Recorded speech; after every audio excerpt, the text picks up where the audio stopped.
Hi friends, welcome to Janu Prasad mini blogs. ఈరోజు recipe వచ్చి chicken fry చేస్తున్నాను. దీనికి ముందుగా పాన్ పెట్టుకొని ఆయిల్ వేసిన తర్వాత కొంచెం ఆవాలు జీలకర్ర వేసుకోవాలి. అలానే లవంగాలు, మరాఠీ మొగ్గ, ఇంకా అనాస పువ్వు, దాల్చిన చెక్క కూడా వేసుకున్నాను. చూసారు కదా, ఇది కొంచెం బాగా వేగాలన్నమాట. చికెన్ ఫ్రైని చాలా టైప్స్లో చేసుకోవచ్చు, అది ఎవరి స్టైల్లో వాళ్ళు చేసుకుంటారు అంతే. ఇప్పుడు ఇందులో కొంచెం కరివేపాకు, అలానే ఒక 3 పచ్చిమిరపకాయలు కట్ చేసి వేసుకుంటున్నాను. ఇది కొంచెం బాగా వేగిన తర్వాత ముందుగా కడిగి పెట్టుకున్న చికెన్ తీసి ఇందులో వేసుకోవాలి ఫ్రెండ్స్. చూసారు కదా ఫ్రెండ్స్, మీరు నా ఛానల్ని ఫస్ట్ టైం చూస్తున్నట్లయితే సబ్స్క్రైబ్ చేసుకోండి ఫ్రెండ్స్. చూడండి, ముందుగా కడిగి పెట్టుకున్న చికెన్ కూడా వేసుకున్నాం కదా. ఇప్పుడు దీన్ని ఒకసారి బాగా కలిపేసుకొని కొద్దిసేపు మూత పెట్టుకోవాలి.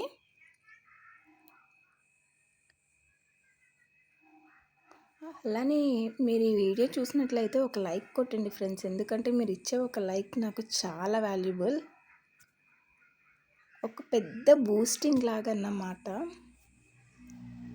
చూసారు కదా, ఇది బాయిల్ అవుతుంది. ఇప్పుడు మనం పసుపు వేసుకోవాలి. నేను కొంచెం పసుపు ఎక్కువగానే వేసుకుంటున్నాను, మీకు సరిపడగా మీరు వేసుకోండి. ఇప్పుడు ఈ ముక్కలన్నిటికీ పసుపు పట్టేలా బాగా కలుపుకోవాలి. కలిపేసుకున్న తర్వాత ఒకసారి మూత పెట్టుకొని మళ్ళీ ఒకసారి కొద్దిసేపు వదిలేసిన తర్వాత ఒకసారి మూత తీసి మళ్ళీ ఒకసారి బాగా కలుపుకోవాలి. ఇప్పుడు ఇది కొంచెం బాయిల్ అయింది. ఇప్పుడు మనం దీనిలోకి మసాలాలు వేసుకోవాలి. చూడండి, గరం మసాలా, అలానే చికెన్ మసాలా.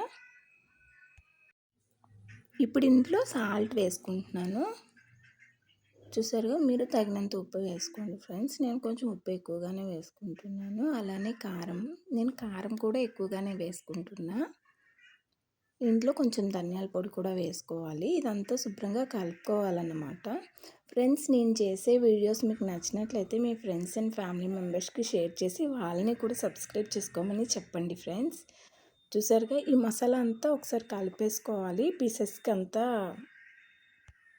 మసాలా అంతా పట్టేటట్టు చిన్న చిన్న పీసెస్ కట్ చేసుకోవాలన్నమాట. ఇప్పుడు మసాలా అంతా పీసెస్లోనికి కూడా వెళ్ళి టేస్ట్ బాగుంటుందన్నమాట. చూసారుగా, ఆల్మోస్ట్ రోస్ట్ అయిపోయింది. ఇప్పుడు దీనిలో మనం కొత్తిమీర వేసుకోవాలి. ఇది వేసుకొని ఒకసారి కలిపేసుకున్న తర్వాత ఒక నిమ్మకాయ ముక్క కూడా పిండుకోవాలి ఫ్రెండ్స్. ఇది మనం చేసే కర్రీ కొంచెం టేస్ట్ యాడ్ అవుతుందన్నమాట. అలానే కారం, ఉప్పు ఉన్నా కూడా కొంచెం బ్యాలెన్స్ చేస్తుంది. చూసారు కదా, ఇదంతా బాగా రోస్ట్ అయిపోయింది కదా. ఇప్పుడు ఇందులో మనం కొంచెం కొత్తిమీర వేసుకోవాలన్నమాట. బాగా రోస్ట్ అయిపోయింది కాబట్టి మనం ఇప్పుడు కొత్తిమీరతో గార్నిష్ చేసుకోవాలన్నమాట. చూసారు కదా